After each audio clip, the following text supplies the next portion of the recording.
लगभग कितने साल से आप वर्क कर रहे हो उस फील्ड पे? मेरे को हो गया क्रायोजेनिक में अप्रोक्सीमेटली 12 ईयर अराउंड। अच्छा। और एलएनजी में लास्ट 8 ईयर से मैं एलएनजी में वर्क कर रहा हूँ। तो इंडिया के अलावा कई जगह मतलब काम किया हुआ है? जी, इंडिया के अलावा मैं कतर में भी 2.5 ईयर अप्रोक्सीमेटली मैंने बाहर वर्क किया हुआ है। मतलब एक तरीके से पूरा जो पेपर वगैरह रहता है, कॉम्प्लिकेशंस होते हैं और कानून होते हैं, वो जी। वहाँ काफ़ी सख्त होते हैं यस, यहाँ की वो तो है। तुलना में। सबसे पहले तो मैं यही कहूँगा कि आप पहले एलएनजी को एक बार बता दें, एलएनजी क्या है? What is LNG? LNG operated vehicle है, अच्छा, तो इसमें क्या है, कार्बन एमिशन कम है, पोल्यूशन कंट्रोल है हमारा। अच्छा। तो ये क्या है, अभी डीजल को धीरे-धीरे रिप्लेस कर सकते हैं। देखें कि इंडिया में लोग अलग-अलग तरीके की जॉब्स में इंक्लूड हो रहे हैं, वो जी। चाह रहे हैं कि हम इस जॉब पे जाएँ, हमें जॉब चाहिए। सो क्या ये इंडस्ट्री अभी जॉब देने में सक्षम हो चुकी है? बिल्कुल।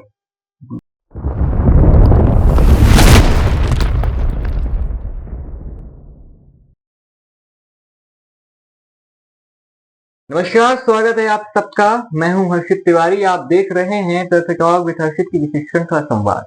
आज हम बात करेंगे एक ऐसे विषय में जो भारत में पिछले कुछ समय से काफी ज्यादा हाइप हो चुका है, एलएनजी। नाम शायद पहली बार सुन रहे होंगे। इस विषय में पूरी चर्चा होगी।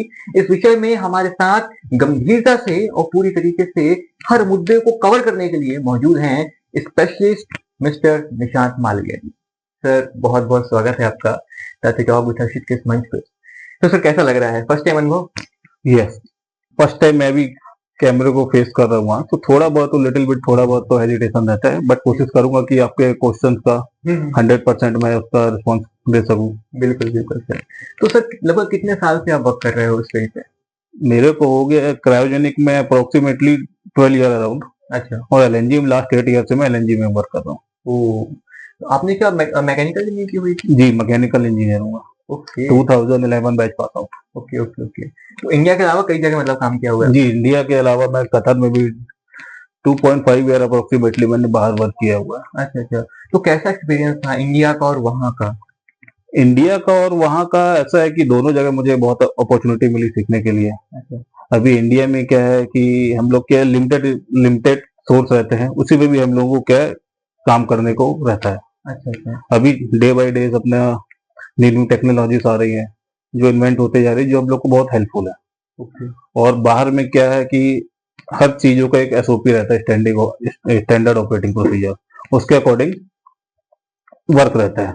अच्छा बट इंडिया में ये अपॉर्चुनिटी कि आप मतलब अपना कुछ भी एक्सपोजर कर सकते हैं, मीन्स कुछ लिमिटेशंस हैं, तो आप उसको हाँ, क्लियर हाँ, करके clear करके जी। कर सकते हैं।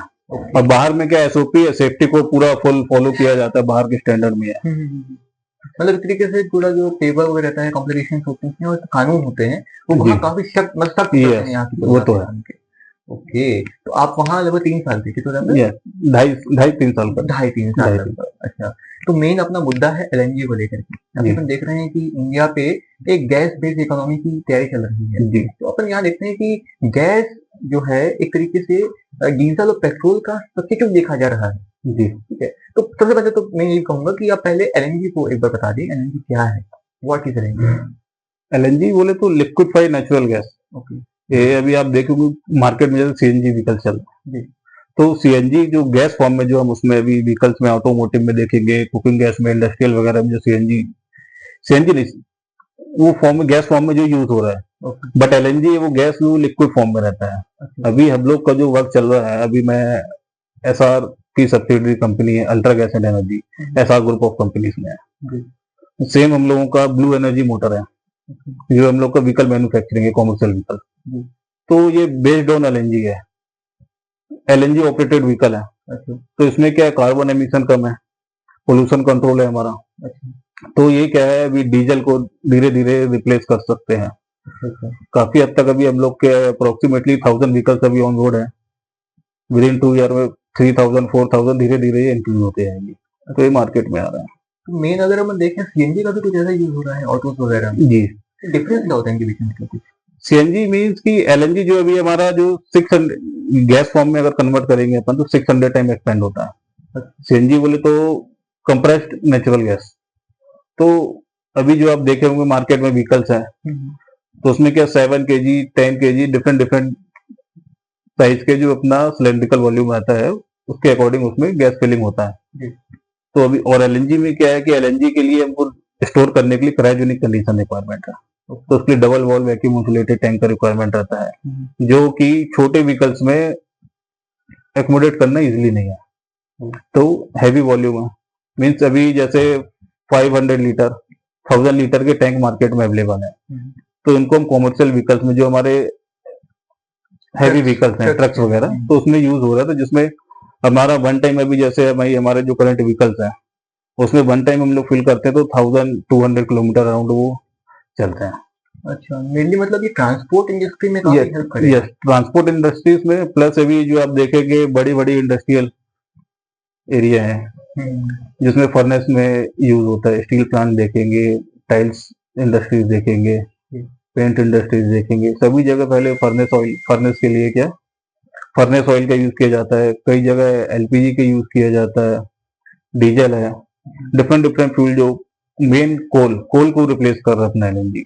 मतलब कार्बन एमिशन बहुत मतलब मिनिमाइज कर सकते हैं हम। अभी तो हम लोग का काम चालू है, मतलब आने वाले समय में अभी हम लोग का क्या है, ये कार्बन एमिशन बिल्कुल जीरो करने का। जी जी जी जी, इंडियन गवर्नमेंट भी काफी चीज को ले गया जी, इंडियन गवर्नमेंट भी अभी इस पे फोकस कर रही है, और डिफरेंट डिफरेंट अभी आप देखेंगे तो सीजीडीज कंपनियां जो है, तो वो धीरे धीरे नेटवर्क एस्टेब्लिश हो रहा है। अभी इंडिया में अभी लास्ट 11th राउंड का सीजीडी हुआ था पीएनजीआरबी के थ्रू। ये सीजीडी क्या होता है? CGD city gas distribution. अभी आप देखेंगे कई सिटियों में ये अपना गैस लाइन डल रही है। अच्छा। ये जो बड़ी बड़ी कई सिटियों में एस्टेब्लिश हो चुका है, अभी कुछ हमारे जो रूरल एरिया है वहां पे भी एस्टेब्लिशमेंट चालू हुआ। अच्छा। तो उसमें क्या कुकिंग गैस के जो अभी हम एलपीजी का यूज करते हैं, तो गैस पाइपलाइन आ जाएगा, तो उसके थ्रू क्या है कि हमारा 24 आवर हमको गैस अवेलेबिलिटी रहेगी। मतलब जैसे अभी बीच में आपने देखा होगा सिलेंडर का बहुत मारा मारी रहता है मार्केट में, रेट भी काफी ज्यादा रेट भी है, तो सीएनजी का रेट भी इकोनॉमिकल पड़ता है, प्लस 24 आवर अवेलेबिलिटी रहती है। घर में कोई है या नहीं, आपको मंथली आपको जो उसका चार्जेस है आपको पे करना है, जितना आप कंज्यूम करेंगे उतना आपको उसको पे करना है। अच्छा, जैसे कि आपने बोला रूरल एरिया कवर कर रहे हैं, अपना इंडिया काफी बड़ा इलाका है जी, तो यहाँ कहाँ कहाँ किस किस स्टेट में अभी अवेलेबल है अपने पास एलएनजी? अभी एलएनजी का भी देखा जाए तो अभी मेनली क्या है, अभी हमारा अभी हम लोग पैन इंडिया हम लोग का वर्क है। अच्छा। तो अभी एट प्रेजेंट हम लोगों के 10 स्टेट तक वर्किंग है। अच्छा। मतलब कुछ कंस्ट्रक्शन है, 3 अंडर कंस्ट्रक्शन है, 6 रनिंग है अभी हम लोगों के। अच्छा जी। ओके, तो मतलब एक तरीके तो इसमें हम लोगों ने मेनली देखी महाराष्ट्र हो गया, गुजरात हो गया, राजस्थान हो गया, और ये कर्नाटक हो गया, आंध्रा हो गया, तमिलनाडु, ये सभी हम लोगों ने कवर किया है। पैन इंडिया बेसिस धीरे धीरे अभी हम लोगों का जो है, जहाँ जहाँ भी व्हीकल जाते जा रहे हैं वो एरिया सराउंडिंग हम लोग पैन इंडिया बेसिस पे कवर करना है। अच्छा अच्छा जी। अच्छा, एक बात और आपने कही थी कि अगर अपन एलएनजी को लेते हैं तो सीएनजी की तुलना में इन्हें रखना, अपने पास स्टोर करना डिफिकल्ट टास्क होता है। तो इसको लेकर के क्या इंडिया में ये सिनेरियो है कि अपन इस चीज को आगे बढ़ा सकते हैं? जी, बढ़ तो रहा है ये चीजें, बट अभी देखिए गवर्नमेंट कुछ रेगुलेशंस रहती हैं जी, तो रेगुलेशंस को आप जैसे पेसो का गाइडलाइंस है, वाईएसडी रूल्स है सेफ्टी रिलेटेड, पीएनजीआरबी की गाइडलाइंस है, उसके अकॉर्डिंग अभी काम चालू है। प्लस इसके लिए स्पेशल टाइप ऑफ कंटेनर का रिक्वायरमेंट रहता है जिसको बोलते हैं क्रायोजेनिक टैंक। अच्छा। और सेम इसको ट्रांसपोर्ट करने के लिए भी, क्योंकि इसका टेम्परेचर -162 अराउंड रहता है। तो सेम टेम्परेचर में अभी उसको हमको one place to another place हमको ट्रांसपोर्ट करना है जी। अभी मेन चीज तो ये कि इंडिया में जो है अभी वर्ल्ड का I think major import India ही करता है अभी एलएनजी का। अच्छा जी, इंपोर्ट कर रहे हैं, एक्सपोर्ट नहीं कर रहे हैं। हाँ, एक्सपोर्ट नहीं कर रहे, क्योंकि अभी हमारे कंजम्पशन ज्यादा है और जो हमारा सेल्फ प्रोडक्शन है वो इतना हो नहीं पा रहा है। अच्छा, तो अगर अपन कहें कि हमें सेल्फ प्रोडक्शन करना है तो इसके लिए हमें क्या चीज जरूरत पड़ेगी? तो ये कि अभी इंडिया में उतना एलएनजी है नहीं। अभी इंडिया में अभी आप देखेंगे पेट्रोलियम रिसोर्स भी लिमिटेड है। अच्छा। तो अभी हम लोग का मेजर जैसे ऑयल, पेट्रोल, डीजल देखोगे, क्रूड ऑयल सब बाहर से इंपोर्ट होता है, बट इंडिया में भी होता है, बट हमारा क्या है कंजम्पशन ज्यादा है, तो हम उसको फुलफिल नहीं हो पाती हमारी जो रिक्वायरमेंट है, इसके लिए हमको बाहर से इंपोर्ट करना पड़ता है। Okay okay. अच्छा, जैसे कि अभी अगर कहें कि आप इस इंडस्ट्री में वर्क कर रहे हैं जी, आने वाले अभी अपन देखें कि इंडिया में लोग अलग अलग तरीके की जॉब्स में इंक्लूड हो रहे हैं, वो चाह रहे हैं कि हम इस जॉब पे जाएं, हमें जॉब चाहिए। सो क्या ये इंडस्ट्री अभी जॉब देने में सक्षम हो चुकी है? बिल्कुल, क्योंकि अभी मैं देख रहा हूँ मार्केट में अभी क्रायोजेनिक फील्ड में आप देखेंगे तो अभी बहुत सारी कंपनियां हैं इंडिया में जी। अप्रोक्सीमेटली मोर देन 20 कंपनीज होंगी जो अभी ये फील्ड में आ गई हैं। कुछ सीएनजी में है, एलएनजी में है, डिफरेंट डिफरेंट एरिया में अपॉर्चुनिटीज तो हैं। फॉर एग्जांपल मेरे अंडर में भी अप्रोक्सीमेटली 100+ टीम है मेरी। ऑपरेटर लेवल पे जो ऑपरेटर है, कुछ टेक्नीशियन है, कोई इंजीनियर है जो पैन इंडिया वर्क कर रहे हैं। और हम लोगों का ऐसा है कि कुछ टाइम के बाद अभी आफ्टर 6 मंथ फिर हम लोग को मैन पावर का रिक्वायरमेंट है, तो अपॉर्चुनिटी तो आ रही है मार्केट में। अभी आप देखोगे लास्ट 6 ईयर से ये एलएनजी जो मार्केट है कुछ ज्यादा मतलब बूम पे आ रहा है। अच्छा, बूम अप हो रहा है मतलब। जी। अच्छा, अगर कोई व्यक्ति इस इंडस्ट्री पे आगे काम करना चाह रहा है तो किस किस स्पेशलाइजेशन की जरूरत पड़ेगी उसे? देखिए स्पेशलाइजेशन तो देखिए अब देखिए प्रैक्टिकली देखें, प्रैक्टिकली नॉलेज होना चाहिए। बट अब कॉलेज में रहते तो अभी अपने को थ्योरेटिकल और प्लस नॉमिनल जो जानकारी रहती है वो हमको थ्योरेटिकली मिल जाती है। बट जब हम फील्ड पे आते हैं तो फील्ड पे हमको समझ में आता है कि ये डिफरेंट है, ये डिफरेंट है। बट वो जो एजुकेशन है वो आपको समझने के लिए बहुत इजी वे में आपको कुछ भी अगर मैं आपको टेक्निकली चीजें एक्सप्लेन करूंगा इजिली आप कैच करोगे। तो इसमें हमारे देखिए इंस्ट्रूमेंटेशन है, मैकेनिकल है, इलेक्ट्रिकल है और मीनवाइल ये अपना ड्यूरिंग इंस्टॉलेशन सिविल, मतलब हर जितने टाइप का जो अपना ऑल टाइप के स्ट्रीम जो अपना इंजीनियरिंग रिलेटेड टेक्निकल एजुकेशन सभी इसमें कवर होता है। ऐसा नहीं है कि पर्टिकुलरली कि आप सिविल इंजीनियर बस इसके लिए क्वालिफाइड है। इलेक्ट्रिकल, मैकेनिकल, इंस्ट्रूमेंटेशन, ऑटोमेशन सभी टाइप का मतलब रिक्वायरमेंट रहता है। अच्छा अच्छा, आपने अभी एक चीज का जिक्र किया कि फील्ड वर्क, जो ग्राउंड का अनुभव रहता है जी। आपने भी काफी समय काम किया है जी, काम तो किया मैंने ग्राउंड। तो कैसा अनुभव था आपका ग्राउंड पे? क्या बर्डन फिजिकल होता है, मेंटल होता है, दोनों होता है?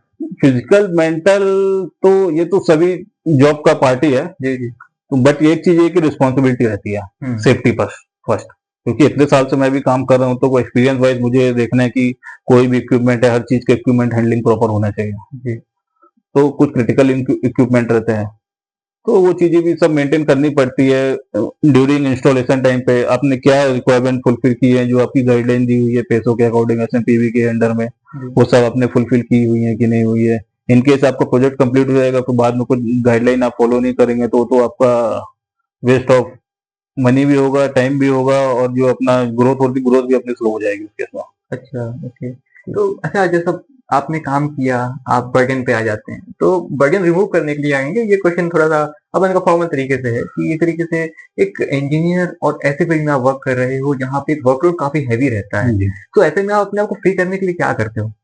T, coffee, anything? जी, टी कॉफी, ये अच्छा क्वेश्चन है आपका।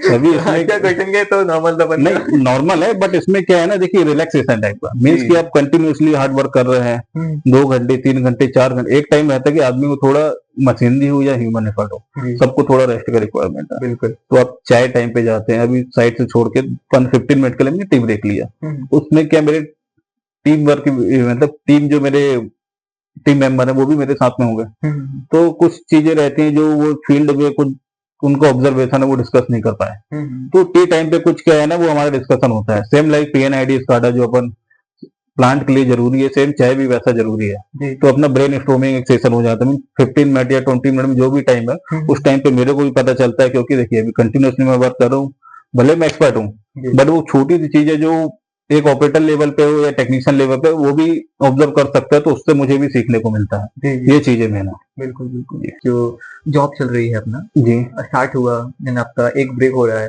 मतलब एक ही ब्रेक मिलता है आपको? पूछ रहा हूँ नहीं, ब्रेक का ऐसा कुछ नहीं है, बेस्ड ऑन द वर्क। अगर फॉर एग्जांपल अगर आप कमीशनिंग एक्टिविटीज में है तो अब कंटिन्यूसली नॉन स्टॉप आपका वर्क चलता है क्योंकि आप खुद वो रिस्पॉन्सिबिलिटी इतनी रहती है कि वो काम छोड़ के बाहर जा नहीं सकते।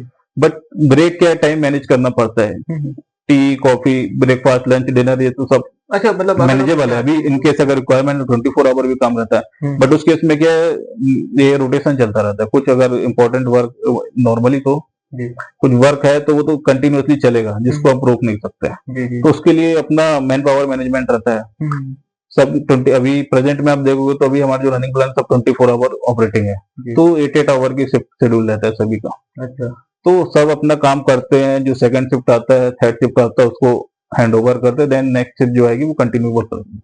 Okay okay. अच्छा, एक चीज और आती है, अगर अमूमन अगर बात चलती है अपने यहाँ पे government job versus private job. Government job में लोग कहते हैं कि रिलैक्सेशन होता है, वैसे अभी के टाइम पे तो नहीं कहूंगा, क्योंकि अब गवर्नमेंट काफी सख्त हो गई इस मामले में, जी। वो भी अब अच्छा खासा बर्डन दे देती है। तो जब ये मंथना, ये धारणा लोगों के मन में आती है, तो क्या ये प्राइवेट कंपनीज होती हैं वहां पे भी इतना ज्यादा बर्डन होता है क्या, कि आदमी थक जाता है, हालत खस्ता हो जाती है, या सही में हालत होती है कुछ? नहीं, ऐसा तो मैं नहीं बोलूंगा, क्योंकि हम्म, देखिए सभी, कोई भी आप काम करें, गवर्नमेंट हो या प्राइवेट हो या सेल्फ बिजनेस करें, जी। हर चीज में इंटरनली होना चाहिए कि आपको जो काम के प्रति जो आपकी रिस्पॉन्सिबिलिटी है हम्म, वो आप फुलफिल कर रहे हैं या नहीं कर रहे हैं। जी। गवर्नमेंट जॉब में भी सेम रिस्पॉन्सिबिलिटी, आप भी कुछ गलत काम करेंगे तो आपका कुछ भी मिस्टेक होगा तो आपकी एक्शन लिया जाएगा। वो इम्पैक्ट आएगा आपकी वर्क पे। ओके। सेम प्राइवेट में भी अगर आप अपने काम के प्रति लॉयल हैं, रिस्पॉन्सिबिलिटी से काम कर रहे हैं, तो ऐसी कोई भी प्रॉब्लम नहीं है। यही प्रेशर रहता है कि मीन्स कि ये काम कुछ टाइम लाइन है, टाइम के अंदर आपको कंप्लीट करना है, तो ये नहीं कि काम कंप्लीट करना, बट उसमें आपको क्वालिटी देखना है, सेफ्टी देखना है, और टाइमली भी कंप्लीट होना चाहिए। तो 19-20 थोड़ा बहुत तो मैनेजेबल होता है, जी। बट ये कि आप टाइम कंप्लीट करने के लिए आधा काम कंप्लीट किया और आपने अप्लाई कर दिया किसी भी चीज के लिए, तो वो चीजें पॉसिबिलिटीज नहीं है। हाँ, दिक्कत क्रिएट कर सकती है। मेन चीज है निग्लेजिबल, मीन्स कि आप निग्लेक्ट करना कोई भी चीजों को, कुछ ऑब्जर्वेशन है, अगर प्रॉब्लम है तो उसको सॉर्ट आउट करें। जी। अब बोले बाद में करेंगे तो ऐसा नहीं हो पाएगा। ओके। तो एक, हाँ, समझ में आया, मतलब कि प्राइवेट कंपनीज को लेकर के क्या मूड होता है ना, कि जो रूरल एरिया होते हैं वहां पे लोग प्रेफर करते हैं गवर्नमेंट जॉब की, भाई गवर्नमेंट जो है वहां जाके काम करेंगे तो प्रेशर नहीं होता। लेकिन लोग ये बात मिस कर देते हैं कि प्राइवेट कंपनीज में भी अपन अगर अपना इंटरेस्ट है, जैसे आपने बताया कि इंटरेस्टिंग अगर जी। काम अपन रहता है तो अपन बेहतर तरीके से वहां पे कर जी। सकते हैं, और अपन अगर सही तरीके से काम करेंगे तो कोई दिक्कत होती नहीं, नहीं। वो तो वो राइट है आपका बोलना भी, अपने इंटरेस्ट के ऊपर भी, अगर वो जी। काम आपको पसंद नहीं तो आप काम छोड़ के स्विच कर दो, किसी स्विच कर दूसरे काम में जा सकते हैं। आपको गवर्नमेंट में अगर इंटरेस्ट है तो गवर्नमेंट जॉब की प्रिपरेशन करो। जी। अभी मेरा प्राइवेट में इंटरेस्ट था, हम्म। तो मेरा एक्सपोजर मिला, मीन डिफरेंट डिफरेंट मैंने लोकेशंस पे काम किया, बाहर भी काम किया, आउट ऑफ इंडिया भी, हम्म। तो मुझे एक्सपोजर मिला, तो अभी मैं यही कंटिन्यू कर रहा हूँ। अभी लास्ट 8 ईयर से तो मैं एलएनजी फील्ड में हूँ। अच्छा, अच्छा। अच्छा, गवर्नमेंट मतलब क्या, जो गवर्नमेंट कंपनीज हैं वो भी कुछ पीएसयू जो है वो भी कर रहे हैं जिसको लेकर, एनजी को लेकर काम? जी, गवर्नमेंट, वो गवर्नमेंट पॉलिसीज में भी है अपना, कि मतलब ये अपना ये ग्रीन फ्यूल को आगे लेके बढ़ाना है। क्लीन एनर्जी अपन को करनी है। जी। और एक जो अंतिम बात है, इसमें खत्म करूंगा चीजों को, कि अपन बात करते हैं क्लीन एनर्जी की, तो वहां पे एक और चीज आती है, बायोगैस। जी। तो बायोगैस के सामने एलएनजी को अपन लेते हैं। जैसे कि एक बात आपने कही थी कि घरों में जो गैसेस अपन कर रहे हैं खाना बनाने के लिए, तो बहुत लोग कहते हैं कि बायोगैस का यूज कर रहे हैं, या फिर इलेक्ट्रिसिटी प्रोड्यूस करने के लिए अपन जो जी। है उसका यूज कर रहे हैं। तो इन दोनों को अगर अपन सामने रखेंगे तो किस तरीके से चल रहा है मामला, सिनेरियो कैसे है इनका? अभी इसका सिनेरियो ऐसा है कि अभी देखिए एलएनजी है, एलएनजी बोले तो ऑल ओवर इंडिया 24 आपके पास में अवेलेबल है। अभी मैं बोलता हूँ बायोगैस, बायोगैस भी लिमिटेड एरिया में, मीन बायोगैस के लिए जो आपको रॉ मटेरियल चाहिए वो तो हर जगह आपको अवेलेबल नहीं होगा। अभी सिटी एरिया में आप उसको कैसे स्टेब्लिश करेंगे? स्टेब्लिश कर सकते हैं, बट उसके लिए भी जो मिनिमम रिक्वायरमेंट रहती है वो फुलफिल होनी चाहिए। तो उस बेस पे, और रही बात ईवी की, ईवी भी सक्सेसफुल है अपनी बड़ी मेट्रो सिटी में। अभी आप विलेज एरिया में जाएंगे तो वहां पे आपको चार्जिंग स्टेशन नहीं मिलेंगे। ये चीज है, और सोलर भी बेस्ट है। तो सोलर भी सही है। तो सोलर भी, लेकिन क्या है कि 24 आवर आपको सस्टेनेबिलिटी नहीं मिलेगी। अच्छा, जो एलएनजी दे पाए, एलएनजी दे रहे हैं आपको, एलएनजी में आप ऐसा, मतलब आने वाला भविष्य एलएनजी को लेके काफी उज्जवल है भारत के लिए। बिल्कुल। और मतलब भारत के अलावा भी कोई देश हैं जो इसमें काफी आगे बढ़ चुके हैं या बढ़ रहे हैं? हाँ, अब यूरोपियन कंट्रीज में जाओगे तो आप देखोगे तो वहाँ एलएनजी 24 आवर, मतलब बात आगे आ चुकी है वहाँ पे। वहाँ पे तो है एलएनजी है, ग्रीन हाइड्रोजन है। जी, जी। वो हाइड्रोजन में भी वर्क चालू है। अभी इंडिया में भी अपना स्टेब्लिश हो रहा है, बहुत कुछ कंपनियां हैं जो अपना हाइड्रोजन पे भी वर्क कर रही है। अच्छा, अच्छा। नहीं, मतलब आने वाला भविष्य जो है जीरो एमिशन जो है कार्बन को लेकर के, उसके लिए काफी मतलब तेजी से आगे बढ़ रहा है। यस।